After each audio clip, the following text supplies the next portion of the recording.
Welcome you all to XRT. Guys, today we have one very special guest with us जिनकी story आपको inspire करेगी UPSC civil services examination में perseverance दिखाने में. We have with us Manasvi Sharma. He has secured rank 101 101 in UPSC CSC 2022 examination in his final attempt. पहला interview था मनस्वी का ये यूपीएससी सीएससी में एंड पहले ही इंटरव्यू में ही गॉट 101 रैंक फाइनली. तो first of all congratulation Manasvi for this wonderful rank. Thank you Varun भाई, thank you very much. कैसा लगा मनस्वी रिजल्ट देख के? लाइक यार बहुत लंबा जर्नी है आपका. 2015 में ही completed his graduation from Thapar university. He is mechanical engineer from there. उसके बाद मारुति में काम किया. Then he gave 6 attempt. 3 बार mains he has appeared and the final interview was it. तो इतनी लंबी जर्नी के बाद अपना रैंक आपने फाइनल लिस्ट में देखा होगा, तो how was that feeling? Sir, जो भी इस एग्जाम में आता है पहले दिन से यही होता है कि हम फाइनल लिस्ट की वेट एक विजुअलाइजेशन करते हैं कि फाइनली हम एक उस होली पीडीएफ में कंट्रोल एफ करेंगे, अपना नाम टाइप करेंगे. तो वो एक नॉस्टैल्जिया था, उस मोमेंट की वेट कर रहा था और मैं प्रिपेयर भी कर रहा था पिछले एक हफ्ते से कि finally that moment is arriving. तो एंग्जाइटी कम हो बट एक जो नॉस्टैल्जिया है वो मेंटेन रहे. तो जब फाइनली नाम देखा, मैंने कंट्रोल एफ नहीं करा था, मैंने ऐसे स्क्रॉल करी थी पीडीएफ.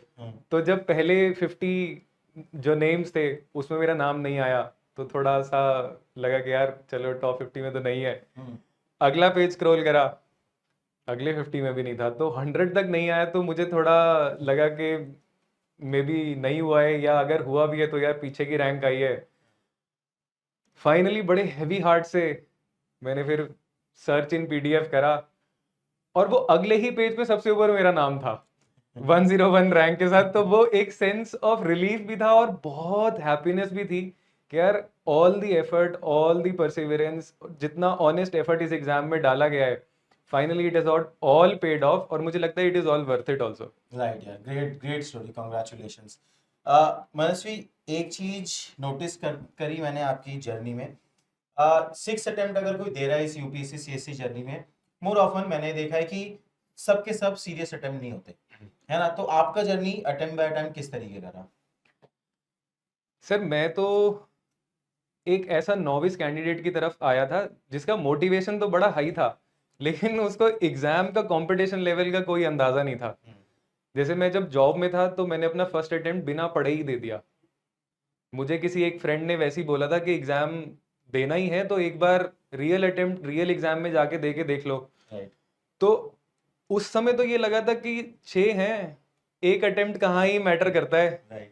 तो वो एक कार्डिनल सिन था, ये किसी को भी नहीं करना चाहिए. I would not suggest anybody, क्योंकि आजकल तो टेस्ट सीरीज भी इतनी है कि आप कितने ही दे दो टेस्ट, और पीवाईक्यूज इतने हैं, उसी को एक अटेम्प्ट बना लीजिए. तो अटेम्प्ट सर मैंने पहला वेस्ट कर दिया. जब मैंने सेकंड अपना अटेम्प्ट दिया कोचिंग वगैरह के बाद, खुद पढ़ाई करने के बाद, उसमें सर अटेम्प्टिंग स्ट्रैटेजी नहीं थी. पढ़ाई बहुत करी, पूरी एनर्जी डाली, फोकस्ड एनर्जी थी, लेकिन एग्जीक्यूशन एग्जाम डे में स्ट्रैटेजी कैसी होनी चाहिए प्रीलिम्स को के पेपर को अटेम्प्ट करने के लिए, 3 आइटरेशंस, 1 आइटरेशंस, आजकल तो इतनी चीजें बातें होती हैं. I was not aware about that. तो मेरा कुछ एक दो मेरे ख्याल से फर्स्ट वाला जो था 5-6 नंबर से मेरा प्रीलिम्स रुका था आराम से. उसके बाद सर ये रियलाइजेशन आई कि नहीं, इस पे भी फोकस करना ही है. तो जो थर्ड अटेम्प्ट था उसमें स्ट्रैटेजी पे तो फोकस काफी करा, लेकिन मैंने बबल गलत भर दिया एक. और वो बबल पहला ही क्वेश्चन था, एक ही जगह मैंने वो सी मार्क कर दिया, क्योंकि 100th आंसर जो था वो सी था. अच्छा. वो दिमाग में कैरी ओवर हो गया और एंजाइटी में वो सी मार्क हुआ और मेरा आधे नंबर से प्रीलिम्स रह गया. ठीक है, तो पहले 3 प्रीलिम्स नहीं क्लियर हो? पहले 3 अटेम्प्ट्स में despite all the preparation, despite all the effort that was put in, it was the execution that was lacking. तो आप पढ़ाई तो सब कर रहे हैं, मेहनत भी सब कर रहे हैं, सही डायरेक्शन में भी है, लेकिन अगर वो मेंटरशिप उस तरीके की नहीं है कि अच्छा एग्जीक्यूशन भी उतनी ही इंपॉर्टेंट है जितनी सब पढ़ाई है, तो वो चीज मेरी मिसिंग थी. राइट. जब फर्स्ट टाइम फोर्थ अटेम्प्ट में मेंस दिया, तो क्योंकि मैं एक विशियस साइकिल में फंस गया था. ऐसे बहुत सारे कैंडिडेट्स होते हैं जो पहले 2-3-4 अटेम्प्ट्स जो है अपने प्रीलिम्स में ही रह जाते हैं. वो एक इस विशेष साइकिल में है कि अब उनके लिए प्रीलिम्स जो है एक बहुत बड़ा हवा बन जाता है कि यार ये नहीं क्लियर होगा तो फिर तो मेंस हम क्यों ही पढ़ें। वो मेरे अंदर भी it got set in. Right. तो जब मेरा प्रीलिम्स क्लियर हुआ, वो 3 महीने में ओवरवेल्म हो गया। Although I had all the notes, जो मैं पिछले 2 अटेम्प्ट्स में मेंस की तैयारी कर भी रहा था, लेकिन वो 3 महीने में वो सब कुछ रिवाइज करना, ऑप्शनल रिवाइज करना, वो टेस्ट्स लिखना, Right. कहीं ना कहीं टेस्ट्स छूट गए क्योंकि whole focus was on revising, making new notes, क्योंकि Right. पुराने वाले इररेलेवेंट हो गए। आजकल मार्केट में नया कंटेंट आ गया क्योंकि Right. 3 साल का गैप हो चुका है। तो वो दोबारा से नए नोट्स क्रिएट करना या उनको अपडेट करना, सारा फोकस वहीं रह गया। अगेन एग्जीक्यूशन वाला जो पॉइंट प्रीलिम्स में था वो मेंस में मेरे को पीछे ले गया, मेरा पेपर छूट गया। और अराउंड 25-26 मार्क्स से मेरी जो इंटरव्यू कॉल थी वो रुक गई 4th अटेम्प्ट में। 4th अटेम्प्ट में। ठीक है, okay. Now comes the 5th attempt. इसमें सर पूरी मेहनत करी गई, जो सब पीछे कमियां थी, फेलियर्स थे, उन सब से मैंने सीखा, सारे टेस्ट्स लिखे। I was completely satisfied with my attempt. हर एक पेपर में जीएस, एसए, ऑप्शनल 1-2, तो जो पीक अटेम्प्ट होता है बेस्ट वो पीक अटेम्प्ट था मेरा 5th अटेम्प्ट। राइट। एंड मैं, मेरे ख्याल से I will be very honest here, मैं एक अच्छी रैंक एक्सपेक्ट कर रहा था, not just an interview call, a good rank. Right. तो We जब had that conversation back then as well कि हाँ इस बार यार होना चाहिए सिलेक्शन। एग्जैक्टली तो मैंने आपको बोला था और काफी कन्विक्शन के साथ ही बोला था कि हाँ। वरुण भाई इस बार तो हो ही रहा है, इंटरव्यू में कितने आएंगे that will decide the rank, लेकिन राइट। हो तो रहा है, देखो पेपर इतना अच्छा हुआ है। और फिर मुझे इंटरव्यू कॉल ही नहीं आई। वो मतलब I was on the verge of break down उस टाइम पे कि यार, एक जब आप बेस्ट अटेम्प्ट दे देते हैं सारे फेलियर्स के बाद, और उसके बाद भी आपको जब डिजायर्ड रिजल्ट नहीं मिला ना, मैं कहाँ अच्छी रैंक एक्सपेक्ट कर रहा हूँ और Right. इंटरव्यू कॉल नहीं आया है। राइट।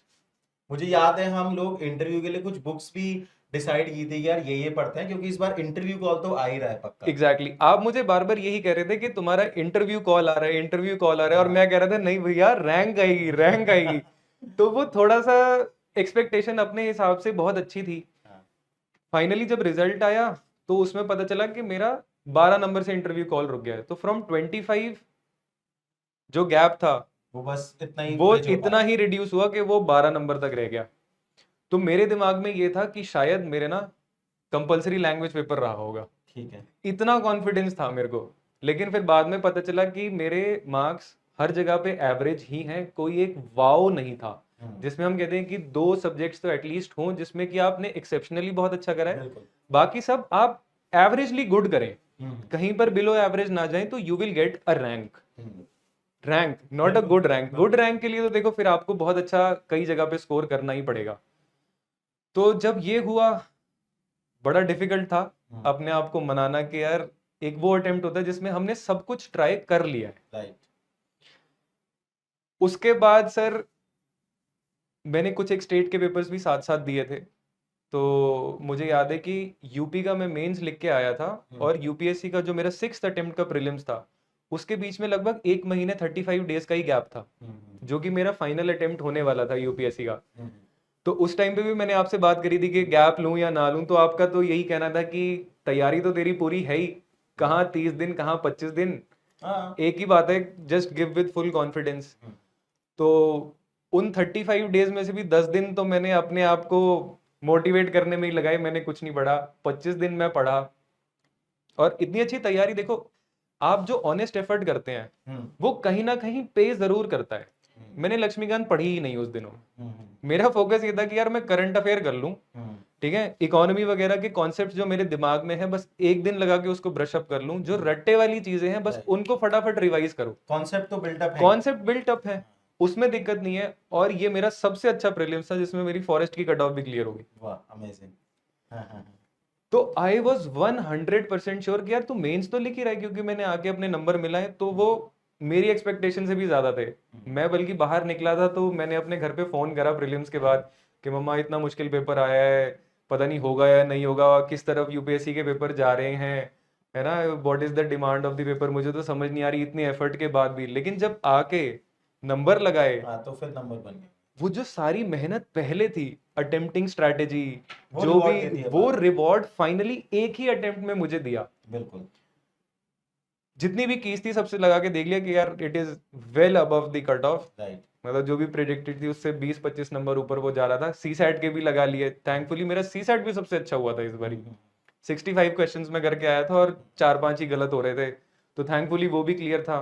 तो नेक्स्ट डे ही मैंने अपना माइंडसेट बनाया। एक मैंने अपने लिए टारगेट रखा था, जो कि मैं आपको बताता हूँ। मैं 50 पेन खरीद के लेके आया था, हाँ। जो कि मैं एग्जाम में यूज करने वाला था। माई टारगेट वॉज कि इतनी आंसर राइटिंग करनी है मुझे, चाहे डेली आंसर राइटिंग हो, मेंस टेस्ट सीरीज हो, लॉज हो, कुछ भी हो, जहां भी मैं ऑप्शनल का भी लिख रहा हूं, I have to finish these 50 pens. और मुझे बाद में 2 पेन एक्स्ट्रा खरीदने पड़ गए थे। बिल्कुल। तो मैं 100% सेटिस्फाइड था कि यार इससे ज्यादा मेहनत तो नहीं कर सकता मैं, अभी भी नहीं हो रहा है तो शायद मेरे मुकद्दर में नहीं है, बट आई वॉज सेटिस्फाइड। एक सेंस ऑफ सेटिस्फैक्शन जो बहुत होती है जरूरी होता है। वो मेरे को आ गई थी कि यार आई एम वेरी हैप्पी। मैं जो दिमाग में लेके चला था, जो मेरी स्ट्रैटेजी थी, जो मैंने अपने दिमाग में चीजें रखी थी कि अच्छा ऑप्शनल की ऐसे करनी है, वैल्यू एडिशन सिर्फ इतना ही करना है, यूज वैल्यू की जो हम बात करते हैं कि Right. Use value of data जो है उसको कितनी Right. 4-5 जगह पे लगाना है, Right. 10 जगह पे लगाना है, वो चीजें जो है उनकी प्रैक्टिस करी, क्योंकि कंटेंट और ऐड नहीं करना था।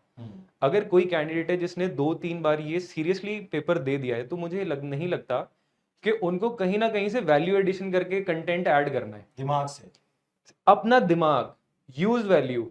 आप इवन जो मेरे नोट्स हैं आप उनको बंद कर दीजिए, और अगर मैं इंटरनल सिक्योरिटी रिवाइज कर रहा हूं तो मैं एक बार बंद कर देता था, ऑल्दो 1 साल हो गया है मुझे मेंस लिखे हुए, कि मैं कितना रिकॉल कर पा रहा हूँ। राइट। जो मैं रिकॉल कर पा रहा हूँ वो सबसे इंपॉर्टेंट है। इंपॉर्टेंट में कुछ रह गया तो सिर्फ उसको हाईलाइट करा, राइट द आंसर्स। ये स्ट्रैटेजी इस बार रही, and with the grace of God, with the grace of God finally ये रिजल्ट क्लियर हुआ। आपको मिला। बहुत अच्छा लगा। बढ़िया, अमेजिंग जर्नी यार। जो भी अभी तक जर्नी मनस्वी आपने शेयर की ना, 3-4 चीजें यहाँ से निकल के आती है जो मैं, कोई भी अगर रिपीटर है या कोई भी इस एग्जाम की प्रिपरेशन कर रहा है तो उसके लिए इंपॉर्टेंट है। एक पहला पॉइंट मुझे नजर में आया कि over the period of time ना, like you started your preparation in 2016-17 types, है ना, and finally you cleared the exam in 2022, है ना। अब होता क्या है कि 2016 में कंपटीशन कहीं और था, एग्जैक्टली कुछ और कंटेंट में मार्क्स मिल रहे थे, और 2021 में 2022 में कुछ और कंटेंट और कुछ और अप्रोचेस पे मार्क्स मिल रहे हैं। और रिपीटर्स के मैंने ये प्रॉब्लम देखा है कि over the period of time ना वो अपना पुराना कंटेंट यूज कर रहे होते हैं, है ना। कुछ पुरानी चीजें जो आप गलत भी सीख लेते हो उसको अनलर्न करना होता है, वो एक डिफिकल्ट टास्क हो जाता है ना। तो टाइम स्ट्रैटेजी समझ में आ जाती है, लेकिन इसको रिवाइव करना ये एक चैलेंज होता है। तो how did you overcome that challenge? Sir ये बहुत ही रेलेवेंट पॉइंट है, स्पेशली जो जिनके 3-4 अटेम्प्ट्स हो गए हैं, जैसे मैंने पहले मेंशन करा था कि आपके नोट्स तब तक पुराने हो जाते हैं। जब मैंने फर्स्ट मेंस लिखा था और जो मेरे 2017 के जो नोट्स थे उसमें 3 साल का गैप आ गया, वो कुछ चीज़ें पुरानी हो जाती हैं, वो कंटेंट भी पुराना हो जाता है, कॉन्सेप्ट्स सेम रहते हैं, लेकिन किस तरीके से अप्रोच करना है एग्जाम को वो चीज़ चेंज हो जाती है। तो कहीं ना कहीं सबसे पहले तो ये एक्सेप्टेंस रहनी चाहिए कि I need to upgrade myself. ये कहा जाता है यूपीएससी में, आप भी कहते होगे अपने स्टूडेंट्स को कि पिछले साल की जो अप्रोच थी वो पिछले साल तक ही वैलिड थी। आपको कहीं ना कहीं इनोवेट करना है, अपने आप को कंपटीशन से एक स्टेप आगे लाना है। बिल्कुल। तो इसके लिए सर जैसे जो टॉपर्स होते हैं वो बहुत काम आते हैं। उन्होंने जो पिछले साल चीज इंप्लीमेंट करी है वो at least that you should have in your answers. तो मैंने काफी सारे मेरे फ्रेंड सर्कल जो थे, 2-3 जिनको मैं अपने साथ आंसर राइटिंग में डिस्कशन जो मैं करता था, उसमें सबसे अच्छी हेल्दी चीज यही निकल के आती थी कि मैंने 4 टॉपर्स का देखा है, उसने 3 टॉपर्स का देखा है, तो कहीं ना कहीं एक निचोड़ जरूर निकल आता था कि यार this is the convergence point. Right. IR आ रहा है तो डायग्राम बनाना ही बनाना है ना। इवन सोसाइटी है तो कहीं ना कहीं केस स्टडी मेंशन करनी ही करनी है। मैं एक एग्जांपल बताता हूँ, एक वुमेन स्टेटस ऑफ वुमेन करके एक क्वेश्चन आया था GS1 में, तो मैं उसमें ऐसे एक ग्राफ बना के आया था जहां पर एंशिएंट इंडिया से लेकर करंट तक कैसे वुमेन के स्टेटस चेंज होता आया है। तो ये चीज इसीलिए थी क्योंकि मेरे दिमाग में ये मैंने डिस्कस करा हुआ था। राइट, वरना वहां पे नहीं रिप्रोड्यूस कर सकते। वहां पर रिप्रोड्यूस नहीं हो सकता, या तो फिर रिप्रोड्यूस होगा तो use that time from some other answer. Right पहले वो से प्लान होना चाहिए। पहले से प्लान होना चाहिए सब कुछ। जैसे हम इंट्रो कंक्लूजन प्रिपेयर्ड की बात करते हैं बार बार, राइट वो इसीलिए है टू सेव टाइम। राइट उसमें भी you have to have that presence of mind कि कौन से हो सकता है कि आपने इंफ्रास्ट्रक्चर के ऊपर एक इंट्रोडक्शन तैयार करा है, लेकिन उसको मोल्ड कितना करना है with the demand of the question, Right. वो प्रेजेंस ऑफ माइंड होनी चाहिए। और वो मेरे ख्याल से हो जाएगा अगर आपके ऑलरेडी एक टेम्पलेट 25-30 का प्रिपेयर्ड है। बिल्कुल बिल्कुल डन। तो काफी इंटरेस्टिंग चीज मेंशन की कि टॉपर्स की कॉपी से आप ये निकाल सकते हैं कि क्या आपको इंप्रूवमेंट करना है और उन चीजों को अपने आंसर में इनकॉर्पोरेट करने की कोशिश करें, ठीक है। अनदर थिंग जो which we need to discuss, backup plan, है ना। देखो यार 6 अटेम्प्ट अगर कोई दे रहा है, इतना लंबा जर्नी है ना, you have been very lucky I would say कि टैलेंट तो है ना, लेकिन एक फाइनल अटेम्प्ट में ये रैंक लाना पहला इंटरव्यू था। लेकिन इस एग्जाम को इतने लंबे टाइम तक क्या बिना बैकअप प्लान के देना चाहिए? सर आज की डेट में तो मैं नहीं सजेस्ट करूंगा। मैं ये जरूर कहूंगा कि देखो, everybody is in a very different situation. हो सकता है कि मेरा लास्ट अटेम्प्ट था, 5 लोग जितने भी लोग इस बार लास्ट अटेम्प्ट में हो, ऑन फेस वैल्यू ये सेम सिचुएशन है, लेकिन मैं कहूंगा ये सिमिलर सिचुएशन है। Right individual to individual vary करता है। आई वॉज वेरी लकी कि मेरी तरफ मेरा फैमिली का मॉरल सपोर्ट बहुत था। Financial independence is a very very important criteria. Right और आप अपने लाइफ में 10 साल आगे अपने आप को कहाँ देखते हैं? What is the value of civil services in your life? क्या इसके बिना नहीं कुछ हो सकता? वो क्लैरिटी ऑफ थॉट बड़ी ज्यादा जरूरी है, क्योंकि हम एक कुएं के मेंढक की तरह बन जाते हैं इस जब 5 साल 6 साल इस एग्जाम में रहते हैं कि यार there is no life beyond this exam. ऐसा नहीं है। हर जगह पर बहुत अच्छी लाइफ है। जैसे बहुत सारे लोग हैं जिन्होंने अपनी एडटेक कंपनी स्टार्ट कर ली right after their UPSC journey.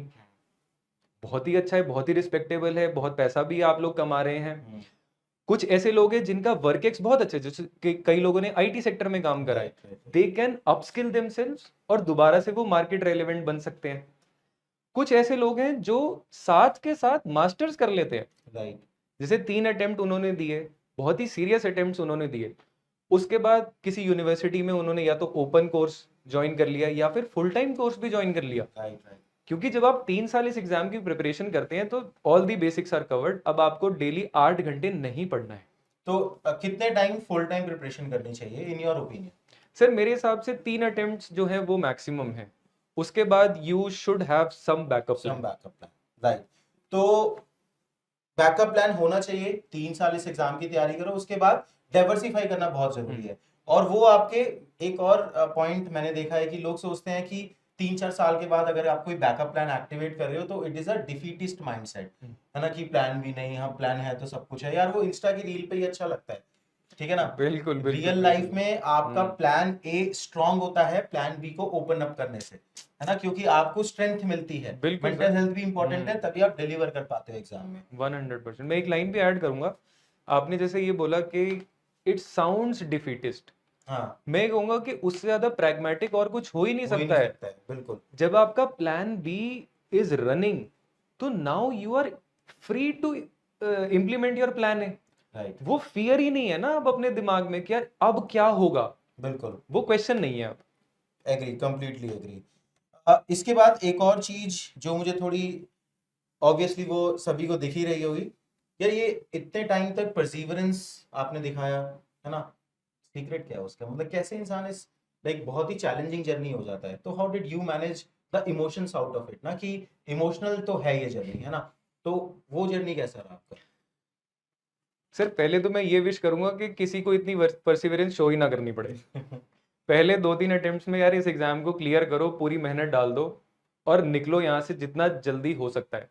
लेकिन समटाइम्स हो सकता है कि देखो आपका समय उतना अच्छा नहीं है, despite all the efforts, mentorship भी आपको मिल गई, वन और दी अदर रीजन एक एग्जाम भी अगर मेंस में खराब हो जाता है तो आपकी देखो बाहर हो। पूरी साइकिल रिपीट होती ही होती है। तो सम फैक्टर्स आर देयर जो विच आर बियॉन्ड यू। मेरे ख्याल से it is one step at a time, one day at a time, one project at a time. जो अटेम्प्ट 4, 5, 6 रहे हैं उसमें मैंने यही फोकस करा है। मेरा एक टारगेट है कि ठीक है टेस्ट सीरीज है, उसके डेट्स स्पेसिफिक हैं, उसी दिन जाकर वो टेस्ट देना है। GS1 का अगर पेपर है मेरा 15 तारीख को और मेरे पास 10 दिन है, तो वो एक एक दिन को मैंने डिवाइड कर लिया। राइट। लेकिन साथ के साथ मैंने इंजॉय करना शुरू कर दिया अपनी लाइफ को। हम बिल्कुल भूल जाते हैं जीना, और जब से मैंने इंजॉय करना शुरू करा है मेरे नंबर बढ़ने शुरू हो गए। थोड़ा बैलेंस आउट करना लाइफ को। 100%। हमें लगता है कि इंजॉय करेंगे तो गिल्ट होगा। मैं कहता हूं टारगेट अचीव करो ताकि इंजॉयमेंट जो है वो प्राइज हो आपका, इंसेंटिवाइज हो कि भी आगे भी मैं और मेहनत करूंगा। ये बहुत जरूरी है, क्योंकि देखो अगर आप सिर्फ पढ़ते ही रहोगे तो जो आपका ऑप्टिमम लेवल ऑफ माइंड है वो नहीं काम करेगा। वो तभी होगा जब आप थोड़ा एंजॉय भी कर रहे हो बिल्कुल, और फिर फुल पढ़ाई कर रहे हो, फिर ब्रेक लेने के लिए पढ़ाई कर रहे हो। तो कहीं ना कहीं ये बैलेंस आपको ड्रॉ करना पड़ेगा। बिल्कुल, आउटपुट ही नहीं निकल के आता है वरना। 100%। और गोल ड्रिवन हर चीज को, जैसे हम कहते हैं बड़े गोल को break down into small achievable goals, sir वही है, परसिवरेंस उसी से ही होती है। मतलब ये मत सोचो कि 1 साल बाद 2 साल बाद लाइफ में क्या होगा, अभी सोच के डिसाइड किया ये अटेम्प्ट देना है, उसके छोटे छोटे गोल होते हैं आपके माइंड में कि यार ये अचीव करना है, और उन छोटी छोटी चीजों को सही करते जाओ। बिल्कुल सर, बिल्कुल। ठीक है, परफेक्ट। यही अप्रोच है, और कोई तरीका हो भी नहीं सकता है। अगर आप पूरे दिन ये सोच रहे हो कि आप बनोगे नहीं बनोगे, बनोगे नहीं बनोगे, तो क्या पढ़ाई करोगे यार? वो तो फिर आप मतलब फियर साइकोसिस ही है कि यार ये नहीं बने तो पता नहीं क्या हो जाएगा, या ये नहीं, उससे अच्छा मेरे ख्याल से फियर है यार ये टारगेट नहीं पूरा हुआ तो क्या हो जाएगा। बिल्कुल बिल्कुल, अगले के 15 दिन भी खराब हो जाएंगे। वो रहना चाहिए कि बस यार ये टारगेट है, 15 दिन है, 10 दिन है, आज का ये है, रिवीजन करना है। मेरे ख्याल से अगर आप ये चीज दिमाग में रखोगे तो वो फियर ही नहीं रहेगा यार 2 साल बाद क्या होगा, या मेरे दोस्त कहाँ पहुंच गए, वो चीज कहीं नहीं आएगी, क्योंकि आप इंट्रिंसिकली ड्रिवन हो। समझिए समझिए। एक फाइनल क्वेश्चन मैं पूछना चाहूंगा। You have secured 179 marks in interview. अब काफी सारे स्पेशली रिपीटर्स जो हैं इस फील्ड में, वो ये सोचते हैं कि अगर आप फाइनल अटेम्प्ट तक जा रहे हो तो यूपीएससी आपको इंटरव्यू में रिवॉर्ड नहीं करेगा, है ना। एक्सीडेंटली हमारे फाइनल अटेम्प्ट में दोनों में सेम बोर्ड था, मेरे भी 24 सर थे, आपके भी 24 सर थे, और 172 मार्क्स मुझे मिले थे, 179 मार्क्स आपको मिले हैं। तो इस मिथ को थोड़ा सा मुझे लगता है, कंप्लीट मिथ नहीं है ये, है ना, there is an element of truth as well. तो व्हाट इज योर ओपिनियन कि फाइनल अटेम्प्ट में यूपीएससी इंटरव्यू में मार्क्स देता है या नहीं? सर मेरे ख्याल से तो ज्यादा मिथ है, क्योंकि every case is very different. जब आपका इंटरव्यू था हम लोग डिस्कस कर रहे थे, तो आपका इंटरव्यू भी बहुत अच्छा गया था, है ना, उससे पहले की प्रिपरेशन भी बहुत अच्छी थी, आपका confidence was very high. Same was the case with me. जब आपने मेरा डैफ तैयार करवाया, हमने जितना एक्सप्लोर कर सकते थे हमने वो चीजें एक्सप्लोर करी, मैं भी पूरे कॉन्फिडेंस से गया। तो मुझे लगता है हमारा केस वो similar, are marks are similar. Person to person vary करता है, कईयों में इनसिक्योरिटी हो जाती है, वो इनसिक्योरिटी जो बोर्ड है वो कैप्चर कर लेता है। बिल्कुल, ये ही डिफरेंस है। मुझे लगता है कि बहुत सारे लोग होंगे जिनके फाइनल अटेम्प्ट में 190 185 भी होंगे, उन्होंने हमसे भी अच्छा परफॉर्म करा है। बिल्कुल, लेकिन कुछ ऐसे लोग हैं जिनके 150 भी हैं, 160 भी है। तो मेरे ख्याल से पर्सन टू पर्सन वेरी करता है, और हमको कहीं इनसिक्योरिटी नहीं शो करनी है। आप प्रिपेयर करें, बहुत अच्छी तरह प्रिपेयर करें, और उसके बाद बोर्ड के ऊपर छोड़ दीजिए। Go with full confidence, go with full faith. और मेंस में तो हम तैयारी करके गए ही हैं। बिल्कुल, बेसिकली फर्स्ट अटेम्प्ट हो या 6th अटेम्प्ट हो, अगर आप बोर्ड के सामने बैठे हैं, उनको लगना चाहिए कि वही एनर्जी और वही इंटेंशन के साथ आप सिविल सर्विसेज ज्वाइन करना चाहते हैं। बिल्कुल, है ना। तो दैट इज वेरी इंपॉर्टेंट। बाकी बोर्ड आपको इंडिपेंडेंटली उस चीज को रिवॉर्ड जरूर करेगा। Alright, so let's conclude this session. बहुत ही इंटरेस्टिंग जर्नी है मनस्वी, है ना। सभी लोग, स्पेशली जिन लोगों का कल प्रीलिम्स एग्जामिनेशन काफी डिफिकल्ट आया 2023 का, if you are watching this video till the end, तो perseverance and hard work get the reward one way or the another। ठीक है, तो thank you very much Manasvi for this wonderful session। Thank you very much.